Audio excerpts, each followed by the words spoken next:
మాటల కొద్ది గుమ్మరించి తీసుకొని 5 అడుగులో కొట్టాడు, ఖతర్నాక్ కొట్టాడు, మాట్లాడితే నచ్చి మాటల్లో సృష్టి. ఆ దుర్మార్గమైన పాలన ఏది సాగుతుందంటే కేసీఆర్ చేసిన అభివృద్ధి పనులన్నీ నామరూపాలు లేకుండా చేస్తా. ఎవరి దుర్మార్గుడు తెలంగాణ జై తెలంగాణ అంటే తుపాకి పట్టుకొని పోయిన దొంగ మూర్ఖుడు వీడు వచ్చి ఇలా కొత్తగా వచ్చి నేను ఇది చేస్తా అది చేస్తా ఎక్కువ తక్కువ మాట్లాడిన వాళ్ళను, తెలంగాణ గురించి మాట్లాడిన వాళ్ళను కాల్చి పాడేస్తా, ఇది చేస్తా, కేసులు బుక్ చేస్తా, లోపలేస్తా, అన్ని దుర్మార్గమైన మాట. 100 మీటర్లలో కేసీఆర్ను రాసి పెట్టా. ఇటువంటి దుర్మార్గమైన మాటలు మాట్లాడే దుర్మార్గుడు, నీచ నికృష్టుడు.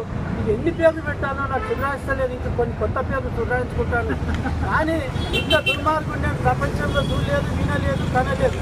ఏది మాట్లాడినా 190 అబద్ధాలు, 420 అబద్ధాలు చెప్పి, దేనికొని అబద్ధాలు చెప్పి